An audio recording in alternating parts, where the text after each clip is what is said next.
It's the 24th of December 1843, and a man is hurrying through the streets of London to get home to his family.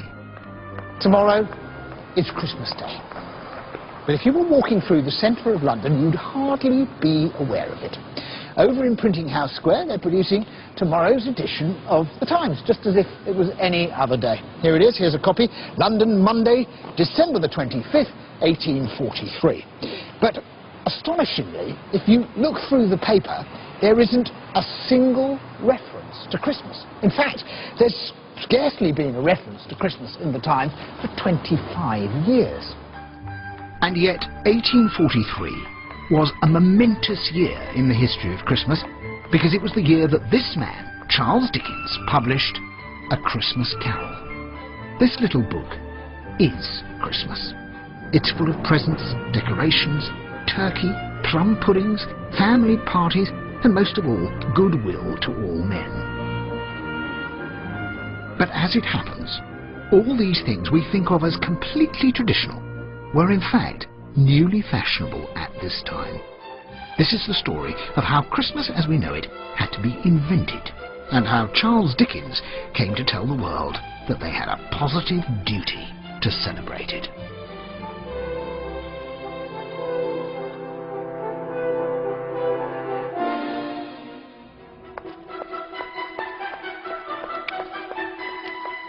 Charles Dickens is heading home to celebrate the season. But what sort of celebration is that going to be? And what sort of man is he?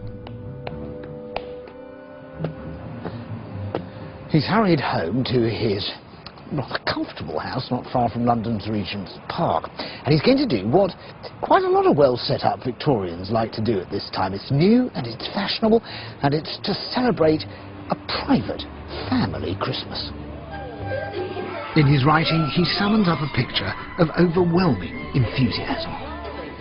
Then the shouting and the struggling, and the onslaught that was made on the defenceless porter to despoil him of brown paper parcels. The wonder and delight with which the development of every package was received.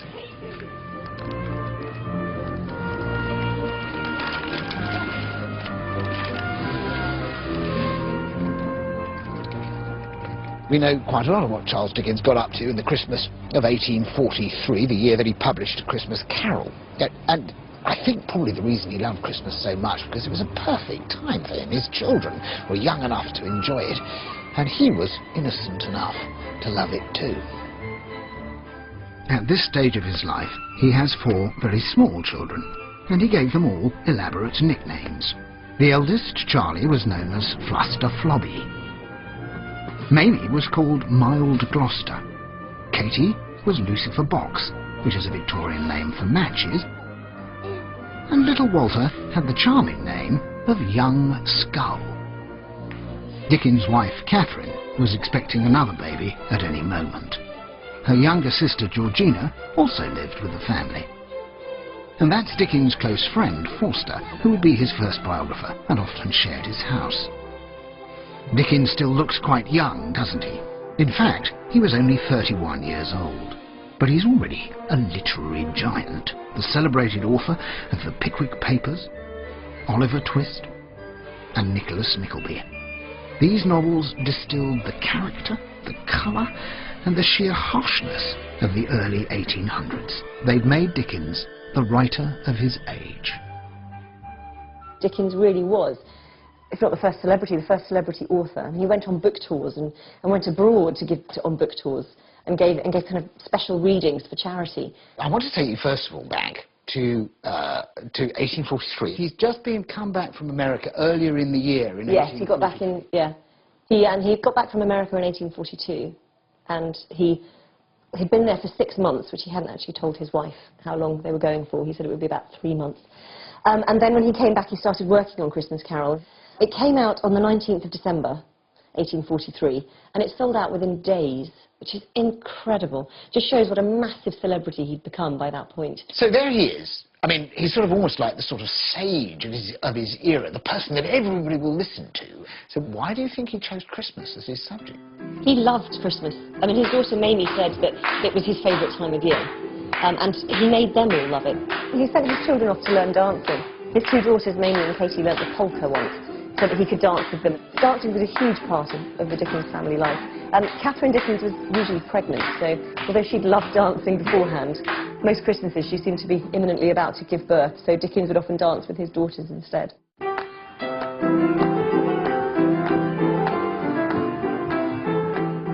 And this year he was planning his biggest Christmas celebration ever. As well as dinners, games, and magic lantern shows, his week would include a party for all his friends, there would be a trip to the pantomime at the Haymarket Theatre, and it would end with another huge party for his son's birthday. One of Charles Dickens' own rules of Christmas was to make every conceivable effort to entertain his family and his friends. He'd even gone to the bother of buying a complete set of conjuring tricks from a professional magician. He spent hours rehearsing and preparing for a show.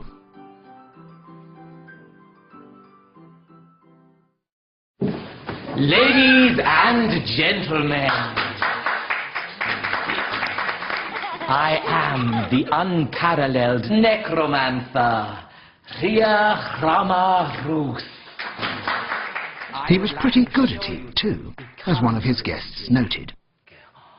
This part of the entertainment concluded with a plum pudding made out of raw eggs, raw flour, all the raw usual ingredients, boiled in a gentleman's hat and tumbled out reeking, all in 1 minute before the eyes of the astonished children and the astonished grown people.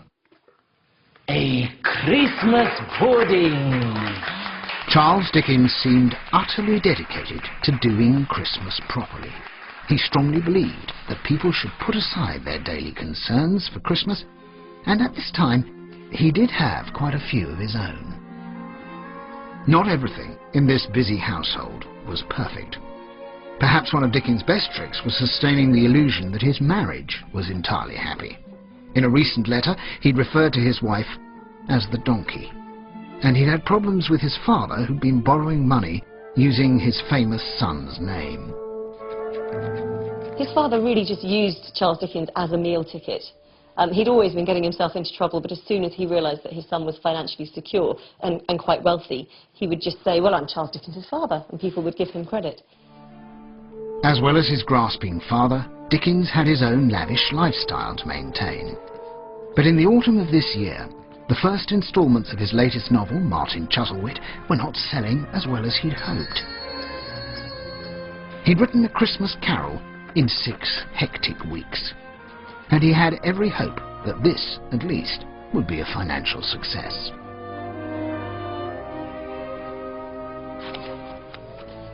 This very Christmas Eve, he received some rather heartening news from his publishers. In just 5 days, A Christmas Carol had sold 6,000 copies, an astonishing figure. It looked like it had netted Dickens a small fortune. Or so he thought. As it happens, he'd been a little too lavish with his ideas for the illustrations and the design of his book. So he expected to make about £1,000, but he wasn't to know that evening. In fact, he was only going to make 230 quid off the initial sales of A Christmas Carol. He'd been a little bit too generous in his Christmas gift to the world.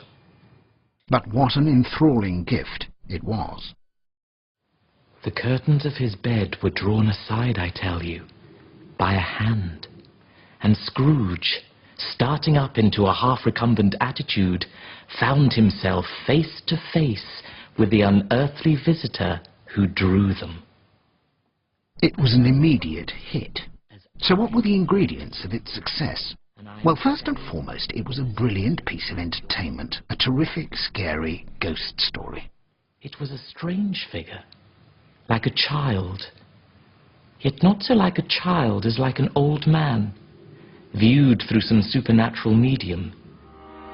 As we all know, it's the story of Ebenezer Scrooge, a cold-hearted miser who hates Christmas and who complains at having to allow his poor clerk, Bob Cratchit, father of the crippled boy Tiny Tim, a day off work. But then Scrooge is visited by a series of different ghosts who take him on a journey to discover the meaning of Christmas. Are you the spirit, sir, whose coming was foretold to me? asked Scrooge. I am, Who and what are you? demanded Scrooge. I am the ghost of Christmas past. Long past? Inquired Scrooge. No, your past.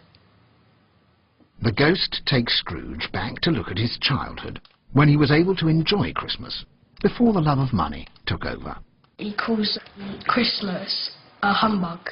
One reason for the book's success was that it had a powerful message. It was a ghost in front of him. It's a message that children still respond to today. It was about a man who was really angry and hated Christmas and hated everything and didn't want to give anyone money. Then these ghosts came of Christmas and showed him what would happen if he kept doing this. When he was with the ghost of Christmas past, it showed him like what he was doing in the past of Christmas, and with a Christmas present, it showed him like everyone all together enjoying Christmas. And in the future, when everyone was talking about his death, they was all happy. So he thought, well, everyone hates me, so I've got to be a better man. I like the end part, like when he suddenly changed and he woke up, he just started being nice to everyone. It's basically saying if you don't enjoy yourself, other people won't enjoy themselves. And the moral is what goes around comes back around. Dickens' message was popular with the highly moral Victorians. In the year after it first appeared as a book, there were no less than 8 different theatre productions of A Christmas Carol, and the story has been performed countless times since, on stage and on film. Patrick Stewart has done both, and knows that adults find as much in it as children. I think that the secret of it is the second chance. And particularly this is something which affects middle-aged and older people. The sense that no matter how much you've screwed up your life, and Scrooge is a success in financial terms, he's done terrifically well. But in every other possible way, his life is a disaster. In humanitarian terms, in personal terms, in fulfillment, in relationships, it's calamitous, his life. And then he's given this great gift of being shown where he came from, how he started, and gradually what he has become, and the impact of what he has become has had on other people. And he's allowed to take a step back and change himself. And I start to get emotional just as I think about this. And of course this is a Shakespearean theme too. He uses this similarly, in which somebody is given an opportunity to change their life and to make that change have an impact on the world around them. I find that really potent.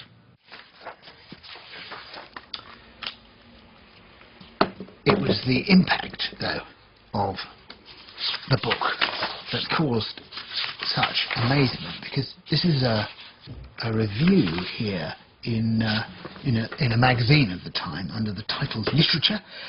How shall we convey to our readers the surpassing beauty with which this accomplished author of the seasonable little volume has worked out, or as he sportively terms it, raised the ghost of an idea? There's about sort of a page here of enthusiasm, and Thackeray, who was Dickens' great rival, called it a benefit to mankind. And he said, to every man and woman who reads it, Dickens has done a personal kindness. Another critic compared it to the fourth gospel. It was an instant classic.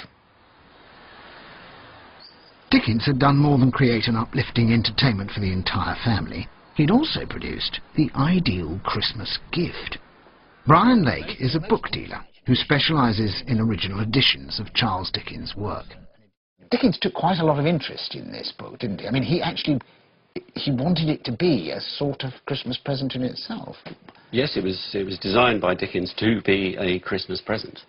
He wanted to make money out of the book, so he created something to sell at 5 shillings, which he felt that people would go out into the shops and buy in large numbers. It's only a first edition. This is a first edition of A Christmas Carol. This is it. Right.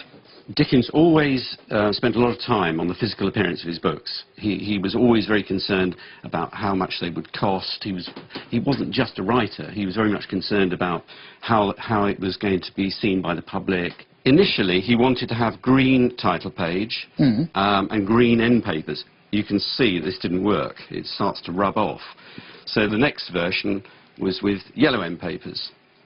But all of them are made with this rather beautiful attention. We've got a 2-colour title page. Absolutely unique to Christmas Carol. And the expense of hand colouring basically killed the book commercially. All of the colouring is done by hand. It's done by rows of women sitting, applying different colours, and therefore became a very expensive process. So the fact that when we come to visit a bookshop just before Christmas, and it's absolutely groaning with books ready for Christmas, that's all really down to the success of this book. It was the first Christmas story, really, and it just spawned a whole industry. So if I wanted to buy a first edition of Christmas Carol now, the original first edition with the green end papers... With the green end papers, right. How much would I have to spend for it? Well, you'd probably have to spend about £10,000 or £15,000. Even though there were 6,000 produced? Yes, it's a popular book. It's one of the Dickenses that people really want. All the ingredients were certainly there for a Christmas bestseller for Dickens. It was a terrific thriller with a moral message for all the family. And lovely to look at too. But that doesn't entirely explain its huge contemporary success. The truth was that Dickens had caught the wave of a new fashion that had been slowly building in Victoria's England the last 30 years. Christmas was about to bust out all over the place.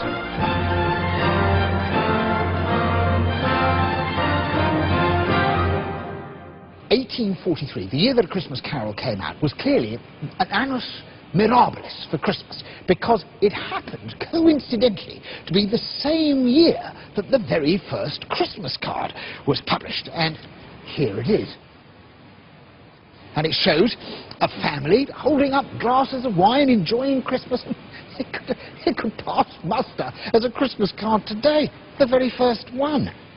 It was the idea of Henry Cole, a civil servant and industrial designer who is often credited with having designed the penny black stamp.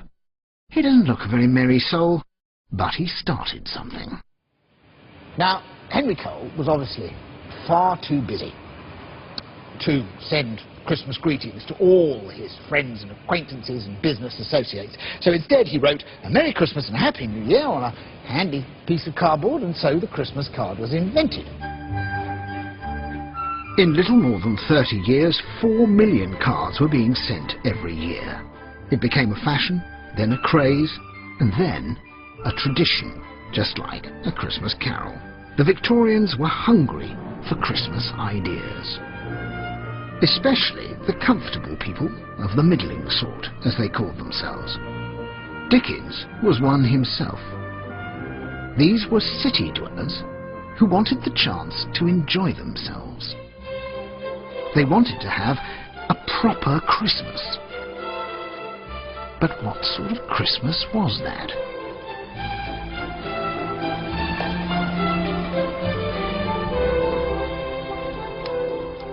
Do you ever get the feeling as you settle in for the sheer, exhausting, hard grind of another Christmas season that somehow these things must have been done a lot better about 150 years ago?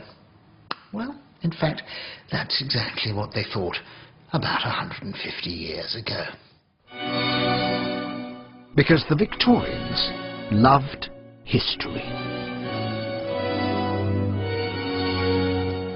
These are the Houses of Parliament, and they're actually being built in 1843. They're brand new, and yet, if you look at them, They're being made to look like a sort of Flemish burgomaster's hall from the early 1300s. This is the fastest growing era the world has ever seen. They're rocketing into modernity, and yet they're obsessed with the romance of the past. And there's no better example of this obsession than the Society of Antiquaries. It was the antiquarians who first began gathering up the folklore and historic customs of Britain. I've come here, just off Piccadilly, to meet a modern-day historian, Steve Rowell. Steve. Hello there. Welcome to the Society. The enthusiastic, educated members of this very exclusive club were also the first to investigate the origins of our Christmas traditions. The first people to really start worrying about Christmas were around 1800, 1810, at a time when really Christmas was fading away. People weren't really celebrating it. It was literally just sort of dying out. And they suddenly realized that if they didn't do something, then Christmas, one of our major festivals, would disappear. Christmas had been having a rocky time since it was banned by Oliver Cromwell. The Puritans felt that a Christ Mass sounded a bit too Catholic.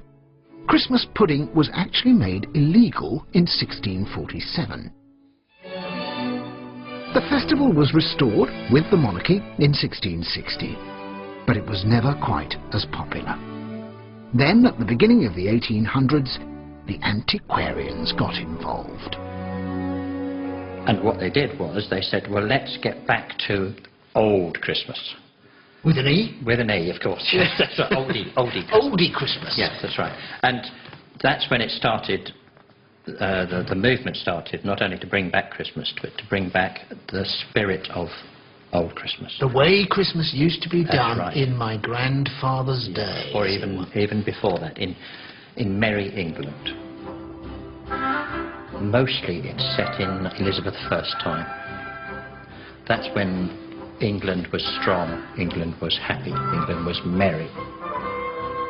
But Steve believes that some of the more ancient customs that the antiquarians wrote about are simply myths.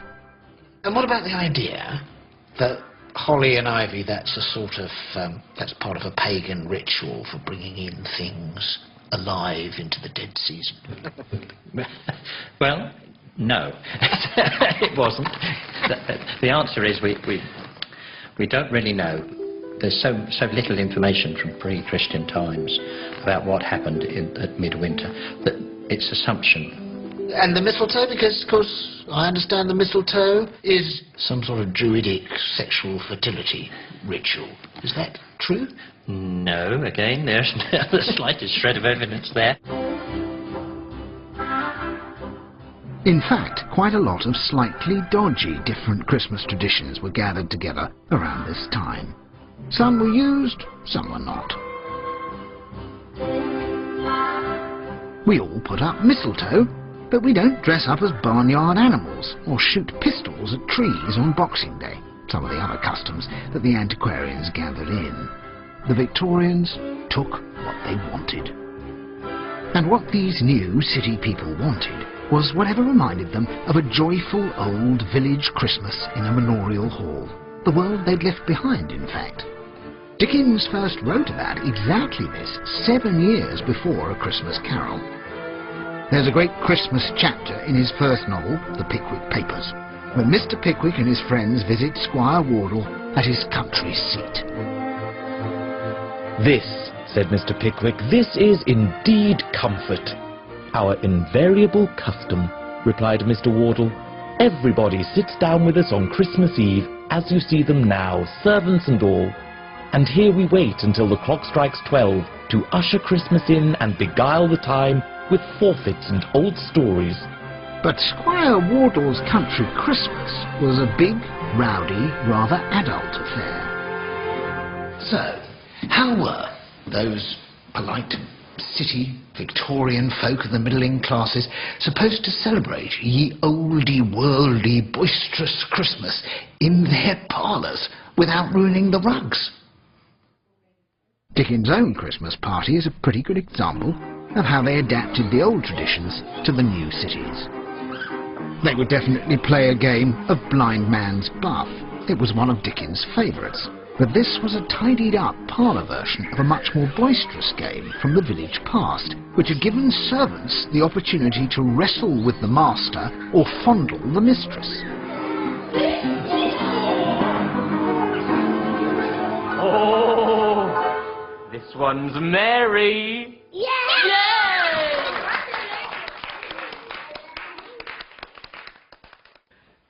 And when the adults kissed under the mistletoe, it was the custom right up to the end of the century to take a kiss for every berry on the sprig. And there's a wonderful description in the Pickwick Papers of all the girls running off to hide behind the sofas in case they get caught, because this was a way of getting up close and personal, when up close and personal generally was pretty difficult. So, games, mistletoe. What about the other things we do at Christmas? I asked historian Daru Rook, and it seems that when it comes to traditions, the Victorians went shopping around all over the place. But Daru, if I'm decorating a Christmas tree today, I can go mad. I can put up and with anything I want. You can go crazy. You really can. All these colours and shapes. And would the Victorians, in Charles Dickens's, when he went to decorate his house with the kids on Christmas Eve, would he have used baubles, bangles, beads? When do they start to come in, the decoration? Glass beads really take off in the 1850s and 60s, and they come in from Germany. And at first they're very chaste things that look like fruit or flowers. But then by the end of the century, you can get model airships, famous actresses, the whole lot. It takes off into kind of frenzy. People start. It's extraordinary, isn't it? Because one of the other things is that you don't get in Christmas decorations. You don't have minimalist Christmas decorations, do you? Well, you can in shops and things like that. And sometimes I have been into an architect's house and there's just a sort of one-coloured thing down there. But generally, when we go for it for Christmas, however sort of decorous we are, when we go for Christmas, we go completely wild, don't we? I think that's very much in the spirit of the 19th century house, though, when you think about it, with its reflective pier glasses, its gas lighting, its gilded surfaces. This is the middle-class home, I'm adding. Right. It's all about this excess, really, and Christmas is still very much Victorian excess. Would they have had stockings, Christmas stockings in them? Not in Dickens's early years. Right. They come in via France and America in the 1870s and take off then. Though I think they really intended you to hang up your own stocking, not have something embroidered and glamorous quite like that. I see, right. We like to think that many of these things are of English, oldie English origin, but are they all of old English origin? Well, very few of them are when you think about it. I mean, look at the cracker, for example. That comes in the 1840s, invented by a confectioner. It's based on a French idea, but it's a modern English invention to go bang and give you an interesting message. So, what about the pièce de résistance here, the Christmas tree? Would the Dickens family have spent a lot of time then putting up a Christmas tree, do you think? Well, they might have done, although they would have been very advanced if they did. Well, when did Christmas trees come in then? Well, we know that the royal family were using Christmas trees in the 1790s. 1790s? Yeah. Because we sort of think it was Prince Albert who brought it in, but this was a bit earlier. We do. As a young woman in the 1830s, Queen Victoria talks about the lighting up of the Christmas tree in the family home. So the royals were doing it well in advance of everyone else. And possibly a few German merchants in Manchester or Bradford were doing it early too. So it was a German idea, but it didn't look like this, did it then? Well, no. It was a real Christmas tree brought in, and people were quite creative at that time about how they used them. Queen Victoria used to replace the chandeliers with Christmas trees hung with lights. Some people put presents on the tree, but periodically they caught fire, and ultimately the presents were just put around the bottom. It was constantly evolving through the Victorian period. Isn't that a fascinating idea, that the royal family there were right in the forefront of ideas? Because we sort of associate the royal family with old tweed jackets and things which are a little bit old-fashioned these days. Well, Victoria and Albert really do set the tone of the ideal couple, and what they do in